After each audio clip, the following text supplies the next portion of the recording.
أعوذ بالله من الله الرحمن الرحيم.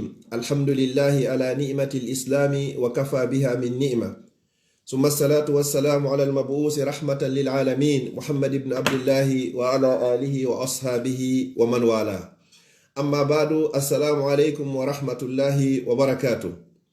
musidɓe julɓe tedduɓe teddirɓe l'islam ɓawon yettude allah o bajjo seniɗo wawɗo mo ronkata mo mara ɗimmo taguɗo en waɗi en bani adama o waɗi en julɓe o waɗi en e mofte muhammadu sallllahu alayhi wa sallam, mofte ɓurɗe moƴƴude e moftaji ɗin fop.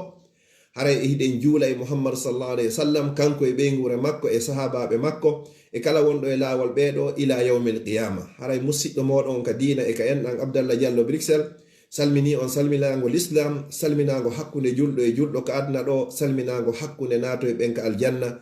mi toriki allah yo allah waɗan o fop moɗo jeeyaɓe yimɓe aljanna.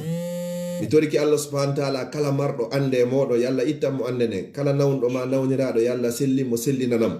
marɓe ɓe yo allah hon ɓeydanɓe ɓe jogaki ɓe yo allah okkorɓe. marɓe zurriya ɓe yo allah hon fewnanɓe e hoore lawol l'islam. kala mo zurriya mum ɓoyli en toriki allah subhanahu wa ta'ala on yo allah hon tabintinɓe fewna ɓe hoore lawol l'islam. musidɓe julɓe tedduɓe, komi falete andintinde ɗo haray ko konngol gotol daɓɓol. haray ko honɗum woni ɗum nelaɗo sallllahu alayhi wa sallam ɓe maaki haala ka allah ɓuri yiɗude kon fop, ko o ɓuri e yiɗude kon fop ko o ɓattorte, ko so tawi jiyaɗo allah fonti qur'ana makko on himo jangude. ko ɗum ɗo ɓuri e moƴƴude, fonta qur'ana on hara hiɗa jangude. allah no yiɗi ɗum ɗo moƴƴa. joni noon si ɗum ɗo feƴƴi kadi ko honno hikkotoɗo haray ko konguɗi nayyi ma konguɗi joyi ko allah ɓuri e yidde kon. ɗum koye mako nelaɗo sallllahu alayhi wa sallam, konguɗi nayyi ma konguɗi joyi. haray neɗɗo noon no hani dumagol e jangugol alqur'ana, hay si tawi hara ko sengo woto ñande be ñande, ko ɓuri e fanɗude kon heɓa sengo woto ma suratol gotol ma hisbe goto ma juzu goto, ko ɓuri e fanɗude ñande be ñande. yo allah on arsi koye si feƴƴi ɗon konguɗi ɗi allah ɓuri yiɗude ɗin ko ɗi nayyi ma ɗum wiɗen ɗi joyi. ko honɗum woni ɗin? hara hiɗe windi ɗi goyi, hara hiɗe ka vidéo dowga ko wiwgol subhanallahi walhamdulillahi wala ilaha illallahu wallahu akbar. ɗiɗo nayyi haray ko honɗum ɓeydi ɗon ko wala hawla wala quwwata illa billah. allah no yiɗi ɗi konguɗi ɗo. wowla ɗiɗo bimbi e kikiɗe jemma e ñadorma fofango e artirago, fofago e artirago harɗa wode ɗi konguɗi ɗo. foti hiɗa salligi, foti a salligaki, foti hiɗa laaɓi, foti a laaɓa, foti sonnajo himo fiili, foti o fiilaki. haray koye a janto inde allah wowla ɗi konguɗi ɗo.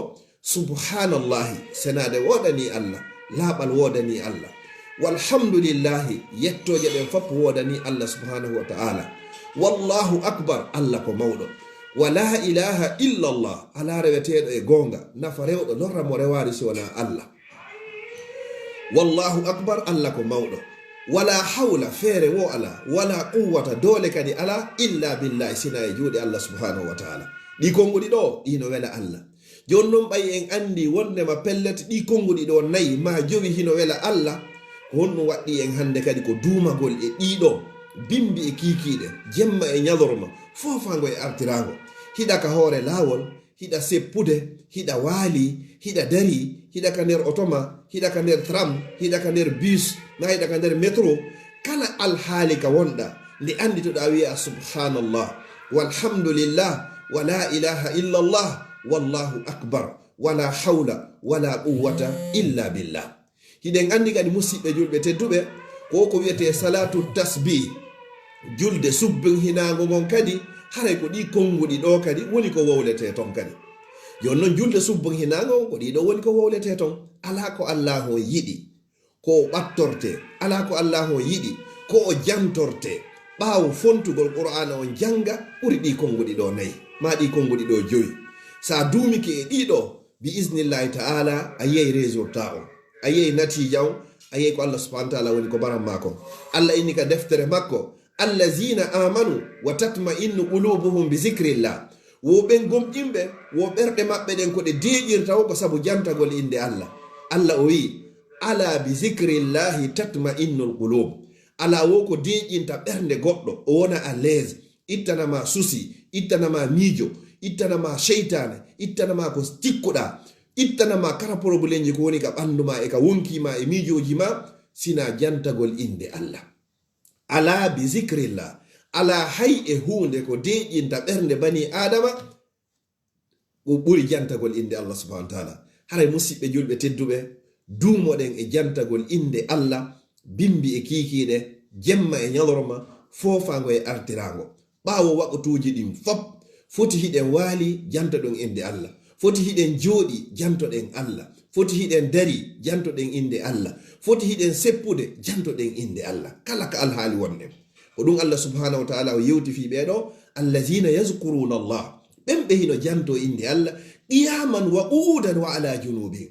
Hara hiɓe dari ma hiɓe jooɗi ma hiɓe waali, ɓeɗo ɓe jantoto inde Allah. Allah kadi ko ɗum waɗani en ɗum woni ko wiyete azkaru sabahi wal masa, du'awuji ko jantete bimbi e kikiɗe. ɗum woni ko wiyete azkarji bada salawatil mafruda, du'awuji waɗeteɗi ɓawo waktuji farilla ɗi. ɗum woni azkarji watteɗi siɗa yaltude, ɗum ko jantagol inde Allah. ɗum woni azkarji watteɗi si tawi a hewtiti, ko jantagol inde Allah. ɗum woni azkarji waɗeteɗi siɗa nadde ka hurgo, ɗum ko jantagol Allah. ɗum woni azkarji watteɗi siɗa yaltude, ɗum ko jantagol Allah. ɗum woni azkarji watteɗi siɗa ñamude ma hiɗa yarde, ɗum ko jantagol inde Allah. ɗum woni azkarji watteɗi si a walike, ɗum ko jantagol inde Allah. Si a fini jemma hino woodi, ɗum ko jantagol inde Allah. nde hiɗa ɗano hiko jantagol inde Allah. kala alhaali ma haysi tawi hiɗa rendude e sonnajo ma on, haray no woodi ko jantotoɗa inde Allah.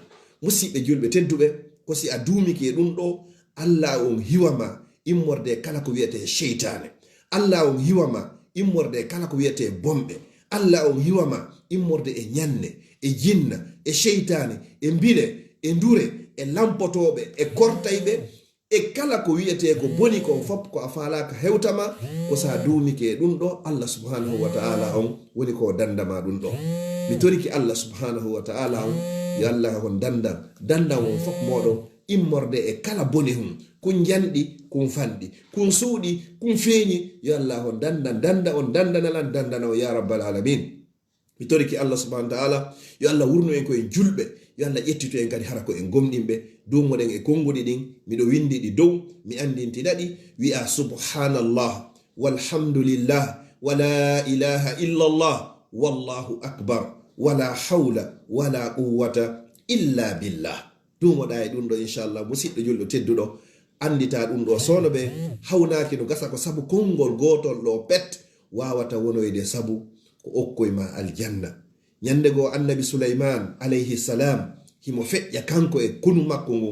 iɗen andi ɗon Allah okkunomo laamagol yimɓe ɓen, laamu jinnaji ɗi, laamu hay kulle ɗen, laamu hay hendu nu. Allah okkunomo ngu laamu ɗon. ñande goo himo feƴƴira noon kanko e kunu makko. tawi remowo goto hino e ngesa muɗum, ɓay o yii ɗum feƴƴi o dari ɗo fof ko aade goto woni ko okka ɗum ɗo. on so remowo wi wo wallahi laqad utiya Sulaiman mulkan aziman. pellet Allah okki Sulaimana o ko wiyete ko laamu mawnugu jogingu doole. ɓay annabi Sulaiman alayhi salam o nani ɗum ɗo, o seli o yehi ha o tawi o remowo ɗo. o yini ko honɗum wiwɗa? o yini wallahi Allah okkima.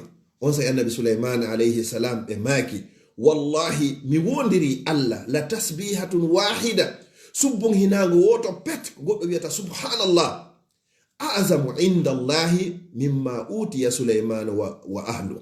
wo ɗum ɗon no mawni no teddi ka balance ka peese neɗɗo yawmal qiyama ɓuri koko Sulaimana ɗo e ɓeygure mum fop woni ko okka. subhanallah, si tawino ko wiyata subhanallah, harangol konngol ɗo ngol yaltay ka ɓerdema. laaɓal wodani Allah, laaɓal wodani Allah e heɓugol ɓiɗɗo, laaɓal wodani Allah e kafidede, laaɓal wodani Allah e jogagol ɓeygu, laaɓal wodani Allah immorde kala ko tuuni kon. ko ɗum woni subhanallah walhamdulillah. dendagal yettoje ɗen, kala ko heɓila mi yetti Allah. si tawi hino moƴƴi mi yettimo, si tawi kadi moƴƴa mi yettimo. ko ajaban li amril mu'min, wo kawe fi fiyake julɗo, fiyake makko on fop ko moƴƴum. sa heɓi ko moƴƴi yetta Allah, ko boraji wodanma. si tawi kay ko satti heɓima yetta Allah, andu ɗon kay ko bakkat ma woni ko fukka ɗon kadi ko mari ɗum ɗo wo ko o wiyeteɗo julɗo.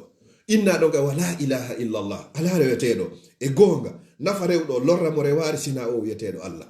ɗo wodi piiji buy ko wona e rewede, kono ko rewete kon tawa nafa yadna ɗo, nafoya kadi yawmal qiyama ko sa rewi o Allahjo wiyeteɗo goto. yo Allah arsike rewgol Allah o danda en shirkangol mo foti hiɗen andi, foti hara en anda kadi.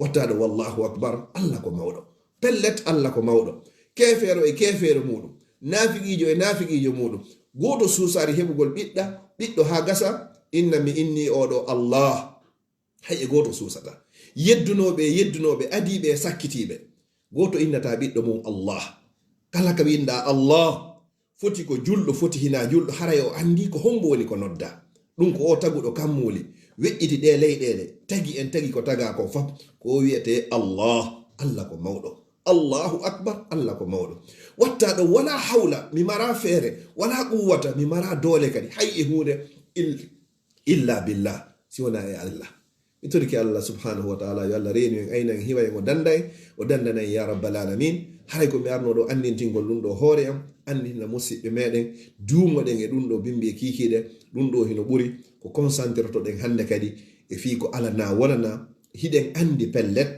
allah daali en fo hiɗen gomɗini ma yalfizu min qawlin illa ladayhi raqibun atid ala hay konngol goto yaltaygol e hunduko bani adama sina malaikaɓe ɗiɗo no woodi aynuɓe ngol ɓe windaygol imma ɓe windiri ka ñaamo ko moƴƴi kon ma ɓe windiri nanno ko boni kon a landitoyde fi maggol kadi yawmal qiyama joni noon si tawi ko landitoroytoɗa ko hiɗa wi subhanallah walhamdulillah wala ilaha illa allah wallahu akbar wala hawla wala quwwata illa billah so tawi hara ko ɗiɗo hewɗa moƴƴingol hewɗa wowlugol haray balance ma o moƴƴi yo allah teddiniro e balance meɗen gon saabu moƴƴi wassalamu aleykum wa rahmatullahi wa barakatuh